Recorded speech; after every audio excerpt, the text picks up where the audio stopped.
Hello friends, welcome to my YouTube channel The Way Pass Education. So friends দেখো আজকে যেটা তোমাদের target WB primary interview 2022-এর নিয়ে যে প্রিপারেশন চলছিল, তো আজকে সিরিজটার 21 নম্বর ক্লাস। এর আগে অলরেডি 20টা ক্লাস আপলোড হয়ে গেছে। দেখতে দেখতে 20টা ক্লাস আপলোড হয়ে গেছে এবং সবই কিন্তু 2017 সালে যে প্রিভিয়াস যে প্রশ্ন করা হয়েছিল আর কি ইন্টারভিউতে ওদের, যিনারা এখন শিক্ষক হয়ে গেছে অলরেডি, তো তাদের থেকে নেওয়া কিছু প্রশ্ন এবং তার সাথে সাথে আমার কিছু ওই ধরনের অনুসরণ করে কিছু প্রশ্ন এখানে দেওয়া। তো যদি চ্যানেলে নতুন হয়ে থাকো তাহলে অবশ্যই চ্যানেলটি সাবস্ক্রাইব করে বেল নোটিফিকেশানটি অন করো এবং ভিডিওটি দেখার সাথে সাথে ভিডিওটি লাইক করো, বন্ধুদের সাথে শেয়ার করো এবং চ্যানেলের পাশে থাকো, চ্যানেলটা গ্রো করার চেষ্টা করো। ওকে, আর আরেকটা কথা বলতে চাই, যারা ডেমো ক্লাসের জন্য প্রিপারেশন নিতে চাইছো, অবশ্যই আমি যে ক্লাসগুলো করছি সেটারও কিন্তু অলরেডি 3টা ক্লাস আপলোড হয়ে গেছে, এরপর একটা ক্লাস আপলোড করব। আর এখানে মোট 15টা করে আমি প্রশ্ন রাখি। এই প্রশ্নগুলো আগামী 2022 যে টেট ইন্টারভিউ হবে আর কি ডিসেম্বরের মধ্যে, তার জন্য কিন্তু খুবই গুরুত্বপূর্ণ। তো চলো শুরু করা যাক ভিডিওটা। তো তার আগে আজকে একটা নতুনভাবে তোমাদের শুরু করছি, সেটা হচ্ছে আজকের মোটিভেশন স্পিকার কী রয়েছে মোটিভেশনটা। তো দেখো আজকের যে মোটিভেশন রয়েছে সেটা হচ্ছে কি, আমি বলছি যে মেধা থাকলেই তাকে মেধাবী বলা যায় না। মেধা থাকলেই তাকে মেধাবী বলা যায় না। মেধাবী হলো সেই যার মেধা না থাকা সত্ত্বেও চেষ্টা দিয়ে নিজেকে এগিয়ে নিয়ে যায়। অর্থাৎ কি, দেখো অনেকেই তোমরা হয়তো পড়াশোনা করছো কি আমি পেরে যাবো ইন্টারভিউতে, অনেক কিছু এই করে দেবো ওই করে দেবো, আমার অনেক প্র্যাকটিস আছে, এই আছে ওই আছে। দেখো সব কিছুই কিন্তু সেভাবে নয় যে তুমি সব কিছু ট্যাকেল করতে পারবে, যে সব প্রশ্নের উত্তর জানো, সেটা নয়। তোমার মেধা থাকা সত্ত্বেও তোমার কি চেষ্টা চালিয়ে যেতে হবে এবং নিজের পড়াটা কিন্তু কন্টিনিউভাবে রাখতে হবে, যাতে করে নিজেকে কোনো ওভার কনফিডেন্সে যাতে তুমি না পড়ে যাও। তো ওই জন্যই বলেছি যে মেধা থাকলেই তাকে মেধাবী বলা যায় না। মেধাবী হলো সেই যার মেধা না থাকা সত্ত্বেও চেষ্টা দিয়ে নিজেকে এগিয়ে নিয়ে যায়। অর্থাৎ এই ক্লাসগুলো দেখে তোমরা নিজেকে এগিয়ে চলো, অবশ্যই সফলতা পাবে। একদিন সকলেই হাসবে, চাকরির মুখ দেখবে, আর নোটিশ কিন্তু খুব তাড়াতাড়ি বার হবে। তাই ক্লাসগুলো দেখো এবং ভিডিওটি লাইক করো, শেয়ার করো বন্ধুর সাথে, যাতে সকলে উপকৃত হয়, এবং চ্যানেলটি সাবস্ক্রাইব করো, আমাকেও কিন্তু মোটিভেশন করো এটা। ওকে, তো চলো আজকের শুরু করা যাক। দেখো আজকের 21 ক্লাস। তো আজকের প্রথম প্রশ্ন কী রয়েছে, দেখো এই ধরনের প্রশ্নগুলো কিন্তু আসে, ডাইরেক্ট তোমাকে বলে দেবে। তো আজকের প্রথম প্রশ্ন রয়েছে যে পোর্টফোলিও অ্যাসেসমেন্ট কাকে বলে। পোর্টফোলিও অ্যাসেসমেন্ট কাকে বলে, না কী বলবে, না বর্তমান সময়ে পোর্টফোলিও সংরক্ষণের মাধ্যমে শিক্ষকগণ শিক্ষার্থীদের অগ্রগতি ও শিখন সম্পর্কে যাবতীয় তথ্যাবলী সংগ্রহ করেন। অর্থাৎ কি, একজন শিক্ষক বা যে সমস্ত শিক্ষক শিক্ষিকাগণ রয়েছেন তারা কি করে, যে শিক্ষার্থীদের কি কি অগ্রগতি ঘটছে, কতটা তারা শিখছে, কি কি তাদের বিভিন্ন দিকে যে ইভ্যালুয়েশন হচ্ছে সেগুলো তাদেরকে কেমনভাবে আরও উন্নত করে যায়, তারা কি কি কতটা শিখলো, কতটা তাদের বিভিন্ন দিকে দক্ষতা কি রয়েছে, কোনো কুইজে অংশগ্রহণ করছে কি না, কোনো নাচ গানের মধ্যে তার প্রতিযোগিতায় কতটা সে ভাগিদারি হচ্ছে বা অংশগ্রহণ করছে, এই জিনিসগুলো কি সমস্ত বিষয়গুলো কি একটা শিক্ষার্থী বা সমস্ত শিক্ষার্থীর তথ্য সংগ্রহ করে রাখে। শিক্ষক বা শিক্ষার্থীদের যারা মূল্যায়ন করেন, শিক্ষক বা শিক্ষার্থীদের যারা মূল্যায়ন করেন, তারা যখন শিক্ষার্থীদের কার্যাবলী সম্পর্কিত তথ্য সংগ্রহ করে শিক্ষার্থীর শিখন পরিমাপের প্রমাণপত্র হিসেবে ব্যবহার করেন, তাকে পোর্টফোলিও অ্যাসেসমেন্ট বলে। অর্থাৎ কি, না শিক্ষক যখন কি শিক্ষার্থীদের মূল্যায়ন করবে এবং তাদের কি কি কার্যাবলী রয়েছে সমস্ত তথ্য যখন শিখন পরিমাপের একটা প্রমাণপত্র হিসেবে একটা যদি কোনো জায়গাতে লিপিবদ্ধ করে রাখে এবং সেটা কি পরবর্তী ক্ষেত্রে ব্যবহার করে যে তার কত কি ডেভেলপমেন্ট হলো, কতটা বিকাশ হলো, তার কোন কোন দিকের বিকাশ হয়েছে, কোন দিকটা তার খামতি রয়েছে, এই সমস্ত যে রেকর্ড সেটা হচ্ছে পোর্টফোলিও অ্যাসেসমেন্ট। ওকে, তাই হোক প্রথম প্রশ্নটা বোঝাতে পারলাম উত্তরটা। নেক্সট যারা বলছে স্বয়ং মূল্যায়ন, এই ধরনের টার্মগুলো কিন্তু অনেকের প্রশ্ন কিন্তু আসে এবং অনেকে কিন্তু ঘাবড়ে যাবে, সেই জন্য এগুলো তোমাদের দেওয়া। তো 2 নম্বর প্রশ্ন কী বলছে, স্বয়ং মূল্যায়ন বলতে কী বোঝায়, অর্থাৎ সেলফ অ্যাসেসমেন্ট। এর আগের দিনে তোমরা যদি কেউ মূল্যায়ন চ্যাপ্টার না দেখে থাকো, তাহলে ওখানে আমি ডিটেলসভাবে ক্লাস করে দিয়েছি, একটা ডেডিকেটেড ক্লাস, প্রায় 40 থেকে 45 মিনিটের ভিডিওটা রয়েছে। অবশ্যই আমার প্লেলিস্টে গিয়ে ভিজিট করো এবং সেখানে ওই ক্লাসটা দেখে নাও। ওখান থেকে কিন্তু আপকামিং যে কোনো টিচিং এক্সাম বলো, ইন্টারভিউতে বলো, যদি মূল্যায়ন থেকে কোনো প্রশ্ন করে ওর বাইরে কিন্তু একটাও আসবে না, এটা শিওর। ওকে, তো স্বয়ং মূল্যায়ন বলতে কী বোঝায়, না স্বয়ং মূল্যায়ন বা অ্যাসেসমেন্ট শিক্ষার্থীর নিকট একটা সুযোগ। কী সুযোগ, না যেখানে শিক্ষার্থী নিজেই নিজের মূল্যায়নের অংশীদার। অর্থাৎ কি নিজে নিজে থেকে মূল্যায়ন করবে। দেখো তারপর কী বলছে, এই ব্যবস্থা একদিকে যেমন শিক্ষার্থীর নিকট প্রেরণাদায়ক, অর্থাৎ কি সে নিজে নিজে বুঝতে পারছে যে আমি কতটা ঠিক করছি কি ভুল করছি, তাহলে কি নিজে একটা প্রেরণা পাচ্ছে। আর কি অন্যদিকে তেমনই শিক্ষার্থী নিজেই নিজের শিখন লক্ষ্য স্থির করার সুযোগ পায়। অর্থাৎ যখন সে নিজে নিজে কোনো জিনিস সে ভুল করছে এবং ভুলটা সে শুধরানোর চেষ্টা করছে, তাহলে সে নিজেকে নিয়ে নিজেই মূল্যায়ন করছে এবং সে বুঝতে পারছে যে আমার কোনটা করা এরপর উচিত কি কোনটা উচিত নয়, সে নিজে থেকে লক্ষ্য স্থির করার সুযোগ পায়। সংমূল্যায়ন বা সমূল্যায়ন পদ্ধতি ব্যবহৃত হলে শিক্ষার্থী নিজেই নিজের শিখন নির্দেশক অর্থাৎ লার্নিং যে ইনস্ট্রাক্টর, যা শিখনের ক্ষেত্রে বিশেষ কার্যকরী ও প্রেরণা সঞ্চার করে। অর্থাৎ দেখবে একটা শিক্ষার্থী হয়তো এখন যেমন তোমরা এখন ধরো ক্লাস করছো, ক্লাস করতে করতে হয়তো বুঝতে পারলে, কিন্তু এর থেকে তুমি তো নিশ্চয়ই আরও বেটার করতে পারো।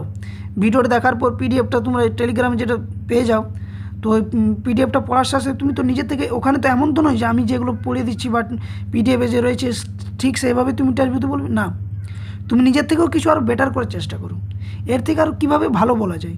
তো এটাই হচ্ছে একটা মূল্যায়নের মানে উৎকৃষ্ট উদাহরণ। ওকে,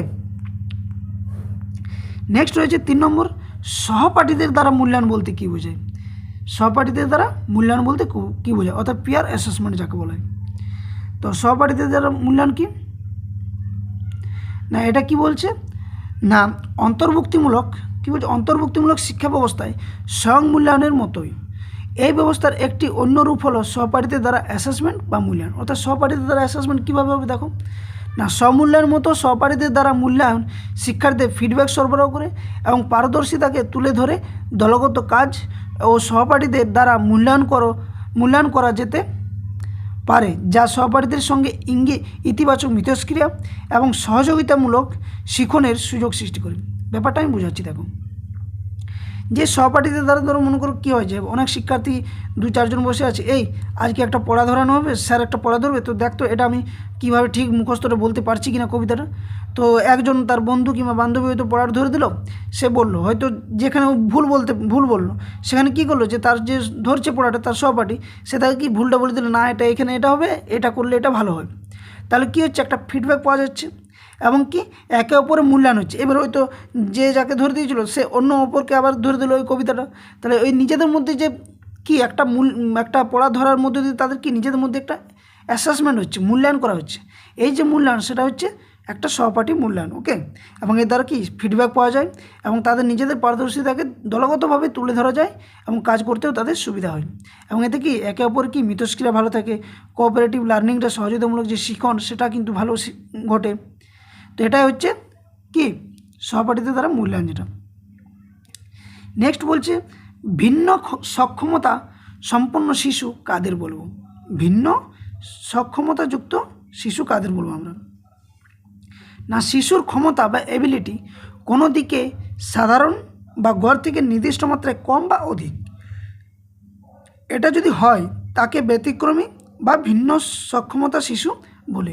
অর্থাৎ কি যে কোনো শিশু হয়তো কেউ গড় মেধা সম্পন্ন যে আছে তার থেকে হয়তো কেউ যদি প্লাস বেশি কিংবা কম, এই যে দুটো তফাৎ, অর্থাৎ কেউ বেশি এমন নয় যে সে কমেই হবে, কমেও হতে পারে আবার বেশি হতে পারে, বিভিন্ন দিক থেকে তার শারীরিক বলো, মানসিক বলো, প্রাক্ষণিক বলো, বৌদ্ধিক সমস্ত দিক থেকে যে ভিন্ন সক্ষমতাযুক্ত শিশু, এটা হচ্ছে তাদেরকে বলবো যে যারা গড় বা সাধারণের থেকে মাত্রায় অধিক বা কম তাদের কি ব্যতিক্রমী বা ভিন্ন সক্ষমতাযুক্ত শিশু বলে।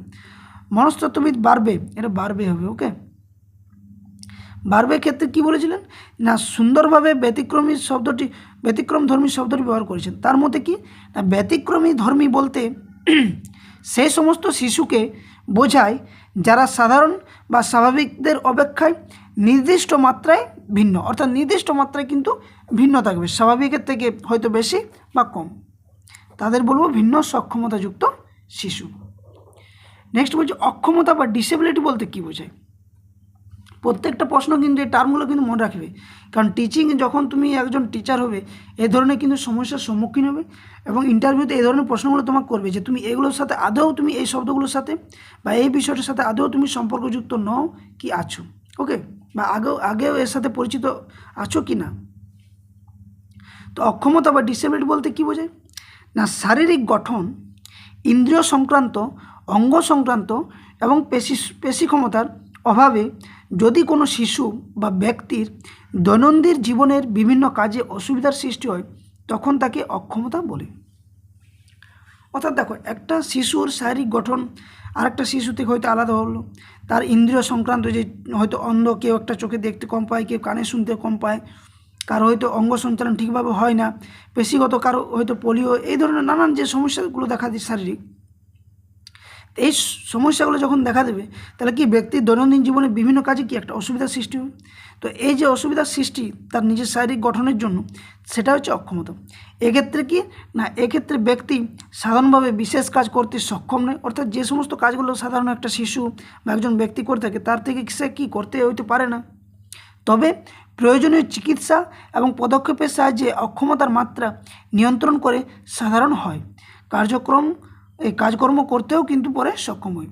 অর্থাৎ কি এখানে পরে বলতে চেয়েছি যে এর থেকেও কিন্তু নিরুপায় আছে, অর্থাৎ এর থেকেও সারিয়ে ওঠানো যায়, এটাই কিন্তু বলা রয়েছে। তো অক্ষমতা বলতে এটাই বোঝায় যে যে সমস্ত শিশু বা ব্যক্তির শারীরিক গঠন, ইন্দ্রিয় সংক্রান্ত, অঙ্গ সংক্রান্ত এবং পেশি সংক্রান্ত ক্ষমতার অভাব থাকে, যা অন্যান্য সাধারণ শিশু বা ব্যক্তির থেকে যে দৈনন্দিন কাজকর্ম তার কিন্তু কাজে অসুবিধা হয়, তাকে আমরা অক্ষমতা বলবো। ওকে, নেক্সট 5 নম্বর বলছি কি, প্রতিবন্ধী বা হ্যান্ডিক্যাপ্ট আমরা কাদের বলবো। আমরা এই শব্দের সাথে অনেকে পরিচিত, তো প্রতিবন্ধী বা হ্যান্ডিক্যাপ্ট কাদের বলবো না, কি বলছে, অক্ষমতার ফলে কোনো ব্যক্তি বা শিশু যখন পরিবেশের সঙ্গে স্বাভাবিক ক্রিয়া প্রতিক্রিয়ার ক্ষেত্রে অনতিক্রম্য বাধার সম্মুখীন হয় তখনই তাকে প্রতিবন্ধী বলি। অর্থাৎ কি না, অক্ষমতার ফলে, অর্থাৎ কোনো একটা তার অক্ষমতা দেখা দিল, অর্থাৎ ডিসেবিলিটি দেখা দিল, সেক্ষেত্রে কি ওই ব্যক্তি বা শিশু যখন কি পরিবেশের সঙ্গে স্বাভাবিক ক্রিয়া প্রতিক্রিয়া, হয়তো বাকি যে শিশুরা যেভাবে খেলাধুলা করছে, পড়াশোনা করছে, সে হয়তো সেইভাবে পারছে না সাধারণ শিশুদের মতো, তো এই যে বাধার সম্মুখীন, এই বাধার সম্মুখীনটাই হচ্ছে কি তার প্রতিবন্ধী। যেমন কোনো শিশু হয়তো বা ব্যক্তি যদি বধির হয়, সেক্ষেত্রে দৈহিক পরিশ্রমের ক্ষেত্রে তার কোনো অসুবিধা হয় না, কিন্তু যে সমস্ত কাজে অন্যের সঙ্গে যোগাযোগ রক্ষার প্রয়োজন, সেক্ষেত্রে তাকে খুবই অসুবিধার সম্মুখীন হতে হয়। অর্থাৎ যারা বধির বা কালা হয় তারা কি হয়তো শুনতে কম পায়, তাহলে কি একে অপরের সাথে যে মিথস্ক্রিয়া, সেই মিথস্ক্রিয়াটা করতে কি সে পারে না, বলে তার কি যোগাযোগের ক্ষেত্রে অসুবিধা হয়ে থাকে। তো এটা হচ্ছে একটা প্রতিবন্ধী। ওকে, নেক্সট প্রশ্ন 7 নম্বর, সম্পূর্ণ দৃষ্টিহীন বলতে কাদের বোঝায়। সম্পূর্ণ দৃষ্টিহীন না, যারা একেবারে দেখতে পায় না এবং পড়াশোনার জন্য ব্রেল প্রণালীর সাহায্য নিতে বাধ্য হয়। এটা কিন্তু মনে রাখবে যে আচ্ছা বলো তো, ব্রেল পদ্ধতি কাদের জন্য বিশেষ করে প্রযোজ্য না, যারা সম্পূর্ণ দৃষ্টিহীন, অর্থাৎ তারা দু চোখ মানে সম্পূর্ণভাবে অন্ধ, অর্থাৎ একদম দেখতেই পায় না, তাদেরকে আমরা বলবো কি সম্পূর্ণ দৃষ্টিহীন। এরা কি ব্রেল পদ্ধতির মাধ্যমেই কিন্তু পড়াশোনার কাজটি করে। দৃষ্টিশক্তির প্রয়োজন হয় এমন কোনো কাজ তারা করতে পারে না, তারা শ্রবণ এবং স্পর্শ শক্তির উপর নির্ভরশীল। দেখবে পাড়া প্রতিবেশী অনেক জায়গাতে দেখতে পাবে রাস্তাঘাটে যে সমস্ত ব্যক্তি বা শিশুরা কি তারা হয়তো চোখে দু চোখ অন্ধ, তারা কি শ্রবণ এবং স্পর্শ শক্তির দ্বারাই কিন্তু নির্ভরশীল হয়ে কাজবাজ করে আর কি।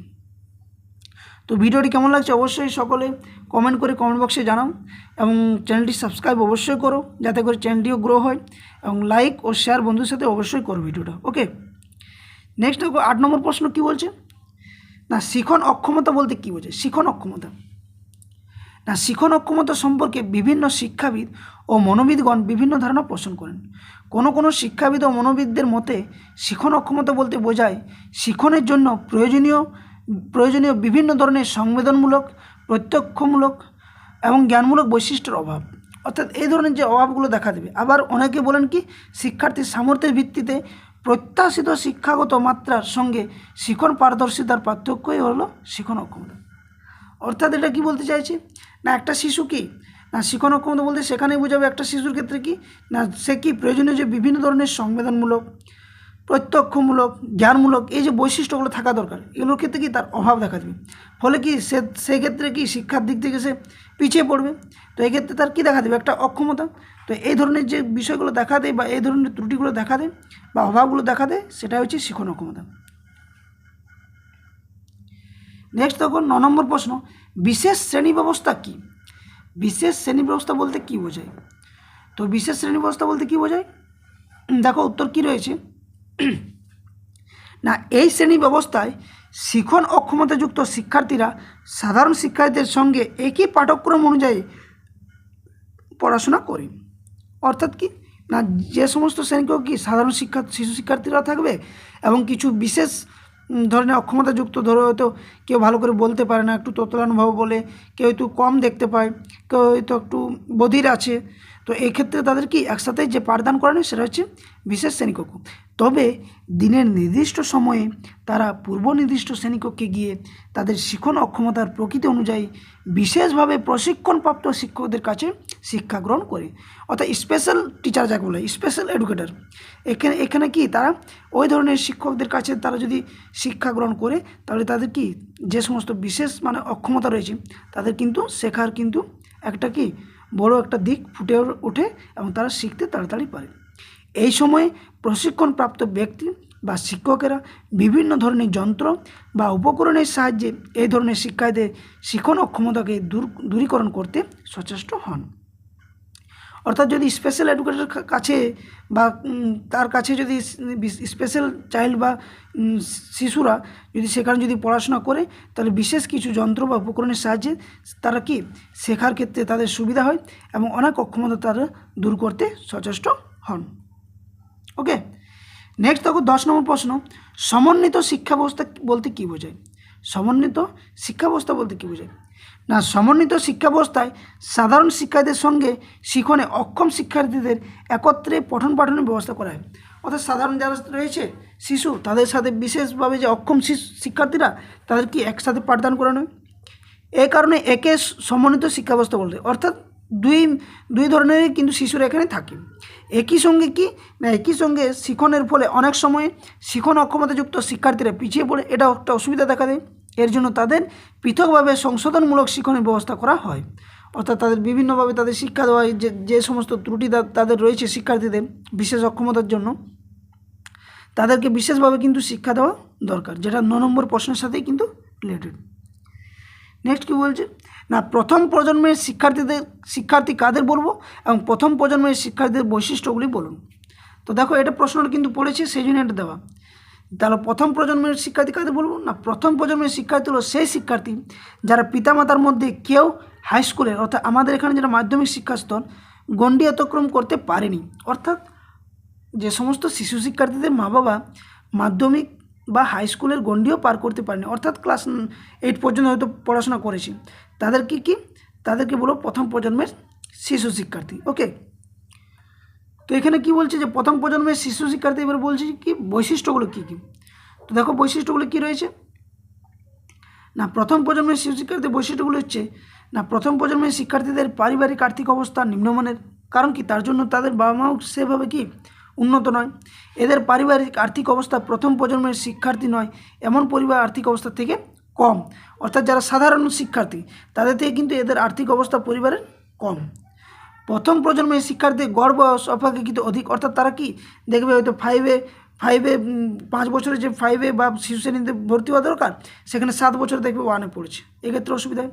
বিবাহিত এবং তাদের উপর নির্ভরশীল ব্যক্তি সংখ্যায় অধিক, অর্থাৎ কি তারা কি তাড়াতাড়ি তাদের বিয়ে দেওয়ার একটা প্রবণতা, যে পড়াশোনা তো হবে না, তাহলে বিয়ে দেওয়ার একটা প্রবণতা থেকে যায় বাড়ির লোকের, কাজ করতে বাইরে পাঠিয়ে দেওয়া, এই ধরনের কিন্তু সমস্যাগুলো প্রথম প্রজন্মের শিশু শিক্ষার্থীদের ক্ষেত্রে দেখা যায়।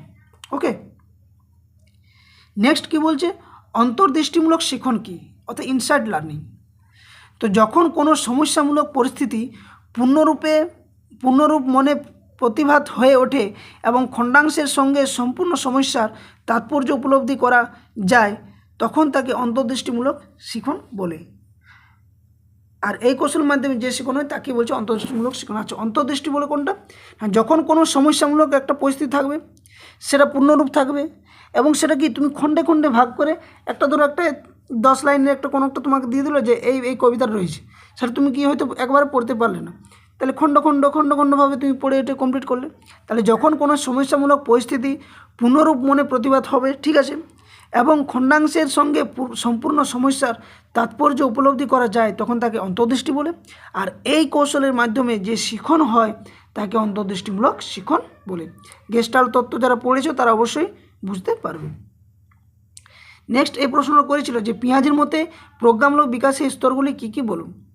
দেখো জিন পিঁয়াজের প্রজ্ঞামূলক বিকাশের 4টি স্তরের কথা প্রথম বলেছেন, এটা কিন্তু মনে রাখো। কী কী? প্রথম হচ্ছে যেটা সংবেদন চালকমূলক স্তর অর্থাৎ সেন্সরি মোটর স্টেজ, যারা জন্ম থেকে 18 মাস বা 24 মাস, এটা অনেক ক্ষেত্রে একটু বয়সের হেরফের থাকে, যে বয়সটা কত থেকে কত, এটা কিন্তু হেরফের থাকে, কিন্তু স্তরগুলো অন্তত মনে রাখবে যে সংবেদন চালকমূলক স্তর, যেটা ইংরেজি বলে সেন্সরি মোটর স্টেজ। নেক্সট হচ্ছে কি 2 নম্বর হচ্ছে প্রাক সক্রিয়তা স্তর অর্থাৎ প্রি অপারেশনাল স্টেজ, যার বয়স সীমা 2 বছর থেকে 7 বছর। 3 নম্বর হচ্ছে কি মূর্ত সক্রিয়তার স্তর অর্থাৎ কংক্রিট অপারেশনাল স্টেজ, যার বয়স কত 7 থেকে 11 বছর। এবং 4 নম্বর হচ্ছে কি না, 4 নম্বর হচ্ছে যৌক্তিক সক্রিয়তার স্তর, কি না যৌক্তিক সক্রিয়তার স্তর অর্থাৎ ফর্মাল অপারেশনাল স্টেজ, 11 থেকে 18 বছর বয়স। তো এই 4টা স্তরের নাম অবশ্যই মনে রাখবে। এবং যদি তোমরা চাও যে এই যে পিঁয়াজে কোয়েলবার ভাইগটস্কি নিয়ে যে বিভিন্ন তত্ত্বগুলো রয়েছে, এই তত্ত্বগুলো নিয়ে একটা ডেডিকেটেড ক্লাস দিতে, তো অবশ্যই আমি দেবো, তোমরা আমাকে কমেন্ট বক্সে কমেন্ট করে জানাবে। ওকে, যা যা সমস্যা আছে জানাবে। তবে চ্যানেলটাকে সাবস্ক্রাইব করো, ভিডিওগুলো লাইক করো, বন্ধুদের সাথে শেয়ার করো এবং চ্যানেলের পাশে থাকো। ওকে, নেক্সট স্কিমা বলতে কি বোঝেন, এটা কিন্তু দিয়েছিল এই টার্মটা স্কিমা না। অনেকেই কিন্তু তোমরা ডিএলএডে যে চাইল্ড পেডাগজি যে বইটা রয়েছে চাইল্ড সাইকোলজি, সেখানে কিন্তু পরিচিত আছো স্কিমা সম্বন্ধে। তো স্কিমা ধারণাটির উদ্ভাবক হলেন কে, মনোবিজ্ঞানী আর্ট বার্টলেট। এটি তিনি ধারণা দিয়েছিলেন 1932 সালে। স্কিমা হলো কি কোনো মুহূর্তে অর্জিত তথ্য সমূহের একক সংগ্রহ, অর্থাৎ কোনো একটা বিষয় তুমি তাৎক্ষণিকভাবে দেখলে, তার থেকে কিছু একটা তথ্য তুমি অর্জন করলে, এই যে তথ্য অর্জন করে তার যে সংগঠন, সেটা হচ্ছে একক সংগঠনটা হচ্ছে স্কিমা। আর পর মুহূর্তে শিশু যখন নতুন তথ্য আয়ত্ত করে, আবার যদি নতুন কিছু তথ্য আয়ত্ত করে, তার স্কিমা সম্প্রসারিত হতে থাকে। এভাবে সমগ্র জীবনব্যাপী ব্যক্তির স্কিমা সম্প্রসারিত হয়। এই প্রশ্নটা করেছিল যে একটা শিশুর কতদিন পর্যন্ত স্কিমা সম্প্রসারিত হতে থাকে, না কী বলে উত্তর, জীবনব্যাপী, সমগ্র জীবনব্যাপী তার স্কিমা সম্প্রসারিত হয়।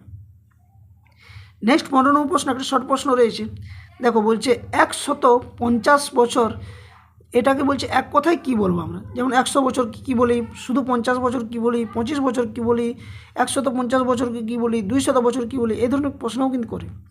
তো 150 বছরকে বলবো আমরা কি সার্ধশত বছর, কি বলবো সার্ধশত বছর, 150 বছরকে। ওকে, 150 বছরকে। তো আই হোপ সকলের ভালো লাগলো ক্লাসটা। তো যদি ক্লাসটা ভালো লাগে তাহলে অবশ্যই চ্যানেলটি সাবস্ক্রাইব করে বেল নোটিফিকেশান কিন্তু অন করতে ভুলো না, the way of education channel. এবং ভিডিওটি অবশ্যই শেয়ার করো বন্ধুর সাথে, যাতে সকলে উপকৃত হয়। এবং ভিডিওটি লাইক অবশ্যই করো, যাতে করে আমিও মোটিভেশন পাই। তো এই ছিল তোমাদের আজকে 21 নম্বর ক্লাস।